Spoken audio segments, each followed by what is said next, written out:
I'm Dr. Alejandro Castro, and welcome to episode 5 of this bedboard preparation series. As a new grad or veterinarian in general practice, one of the first challenges you might face is handling for the first time a Feline Leukemia positive cat. Honestly, when I first encountered one, I had to step away of the room to read up on it because I wasn't sure what the next steps were. And the owners tend to have a lot of questions when they hear leukemia. What does it mean for my cat? Is my cat gonna die? Is it the same as human leukemia? Will the vaccine save my cat? Is it contagious? And so on. So yes, you need to be ready to answer those questions. But right now, you also have to be prepared to answer technical questions on your board exams, like the NAVLE.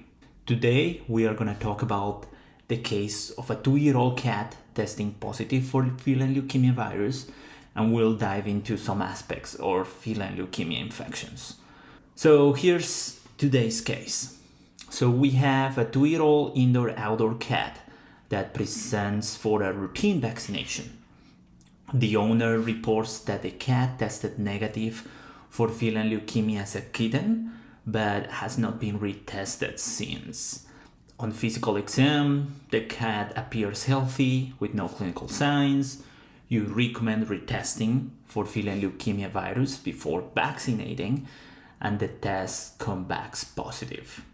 What would be the next step in managing this case?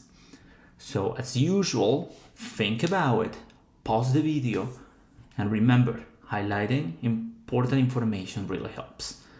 So let's see the possible answers. So we have A, vaccinate a cat against feline leukemia as a precaution. B, start treatment with antivirals and isolate the cat. C, recommend a PCR test to differentiate between regressive and progressive infection. D, recommend a CBC chem panel and urinalysis. And E, recommend euthanasia due to the high likelihood of a progressive infection. So here I highlighted some information that I consider relevant in case I want to, come back to this question later if I'm taking the exam, for example. So given this, the best next step would likely be to recommend a PCR test, because we want to differentiate between regressive and progressive infections. Basically, this test will help determine whether the cat is actively shedding the virus or if the infection is being contained. Okay, so just as a reminder, feline leukemia virus infections can manifest in different ways. We have progressive and regressive infections, and here's some key information. Progressive infection is when the virus is not contained during the early stages, and this leads to widespread replication in lymphoid tissues, bone marrow, and mucosal surfaces. These cats tend to have a shorter survival time and typically die due to feline leukemia virus related diseases within a few years. On the other hand, we have regressive infections. That is when the cat's immune system manages to contain the virus, but it's not completely eliminated.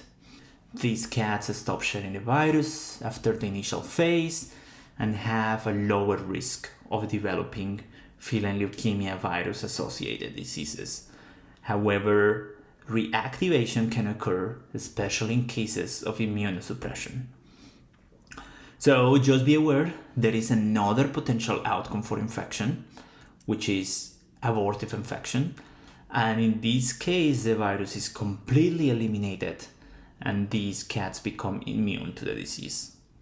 Okay, so I'm going to leave a link in the description of the video with some resources about this virus in cats. And again, I hope this video helps you in your preparation for the exams. Don't forget to subscribe and see you next time. Bye-bye.